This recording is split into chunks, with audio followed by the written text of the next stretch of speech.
হযরত মুহাম্মদ সাল্লাল্লাহু আলাইহি সাল্লামের জীবনের শেষ মুহূর্ত। মুহাম্মদ সাল্লাল্লাহু আলাইহি সাল্লামের জীবনের শেষ মুহূর্ত চলছে। হঠাৎ সেখানে একজন লোক এসে সালাম দিলেন আর বললেন, আমি কি ভেতরে আসতে পারি? ফাতেমা রাদিয়াল্লাহু বললেন, দুঃখিত, আমার বাবা খুবই অসুস্থ। ফাতেমা রাদিয়াল্লাহু দরজা বন্ধ করে রাসূলের কাছে গেলেন। মুহাম্মদ সাল্লাল্লাহু আলাইহি সাল্লাম বললেন, কে সেই লোক? ফাতেমা রাদিয়াল্লাহু বললেন, এই প্রথম আমি তাকে দেখেছি, আমি তাকে চিনি না। নবীজি সাল্লাল্লাহু আলাইহি সাল্লাম বললেন, শোনো ফাতেমা, সে হচ্ছে আমাদের এই ছোট্ট জীবনের আবাসনকারী ফেরেশতা আজরাইল। এটা শুনে ফাতেমার অবস্থা বুবার মতো হয়ে গিয়েছে। রাসূল সাল্লাল্লাহু আলাইহি সাল্লাম বললেন, হে জিবরাইল, আমার উম্মতের কি হবে? আমার উম্মতের নাজাতের কি হবে? জিবরাইল আলাইহিস সালাম বললেন, হে রাসূল, আপনি চিন্তা করবেন না, আল্লাহ ওয়াদা করছেন আপনার উম্মতের নাজাতের জন্য। মৃত্যুর ফেরেশতারা ধীরে ধীরে রাসূলের কাছে এলেন। জান কবজ করার জন্য মালাকুল মাউত আজরাইল আরো কাছে এসে ধীরে ধীরে রাসূলের জান কবজ করতে থাকলেন। পাশে দাঁড়িয়ে থাকে জিবরাইল। রাসূল সাল্লাল্লাহু আলাইহি ওয়াসাল্লাম বললেন গোয়ানির সাথে, ও জিবরাইল, এটা কেমন বেদনাদায়ক জান কবজ করা।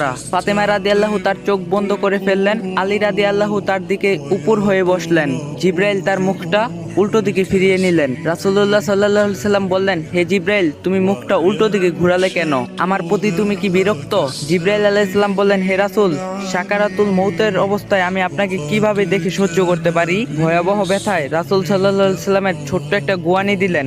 রাসূল সাল্লাল্লাহু আলাইহি সাল্লাম বললেন, হে আল্লাহ, মউতটা জান কবজের সময় যতই ভয়াবহ হোক সমস্যা নেই, আমাকে সকল ব্যথা দাও, আমি বরণ করব, কিন্তু আমার উম্মতকে ব্যথা দিও না। রাসূলের শরীরটা ধীরে ধীরে ঠান্ডা হয়ে আসতে লাগলো। তার পা বুক কিছুই নড়ছে না। এখন আর রাসূলের চোখের পানির সাথে তার ঠোঁটটা কম্পিত ছিল। তিনি কিছু বলবেন মনে হয়। আলী রাদিয়াল্লাহু রাসূলের মুখের কাছে কানটা নিয়ে গেলেন। নামাজ কায়েম করো এবং তোমাদের মাঝে থাকা দুর্বলদের যত্ন নাও।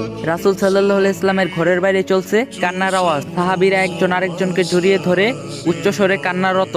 আলী রাদিয়াল্লাহু আবার তার কানটা রাসূল সাল্লাল্লাহু আলাইহি সাল্লামের মুখের কাছে ধরলো। রাসূল সাল্লাল্লাহু আলাইহি সাল্লাম চোখ ভেজা অবস্থায় বলতে থাকলেন, ইয়া উম্মতি, ইয়া উম্মতি, ইয়া উম্মতি। মৃত্যুর সময় প্রাণপ্রিয় নবী মুহাম্মদ সাল্লাল্লাহু আলাইহি সাল্লাম বলেন, আমাকে সব কষ্ট দাও, কিন্তু আমার উম্মতকে ব্যথা দিও না। মৃত্যুর সময় রাসূল সাল্লাল্লাহু আলাইহি সাল্লাম বলে গেলেন, নামাজ কায়েম করো। মৃত্যুর সময়ও রাসূল সাল্লাল্লাহু আলাইহি সাল্লাম বললেন, আমি চলে গেলে আমার উম্মতের কি হবে? এখন নিজেকে প্রশ্ন করুন, আমরা এমন একজন নবীর উম্মত হয়ে নামাজ কেন আদায় করি না? শ্রেষ্ঠ নবী মুহাম্মদ সাল্লাল্লাহু আলাইহি সাল্লাম আল্লাহর কত প্রিয় বন্ধু ছিলেন। তিনি আল্লাহর বন্ধু ছিলেন। তিনি যদি মৃত্যুবরণ করার সময় এত কষ্ট পান, তাহলে আমাদের কি অবস্থা হবে? আল্লাহ আমাদের সবার মাঝে বুঝার তৌফিক দান করুক, আমিন।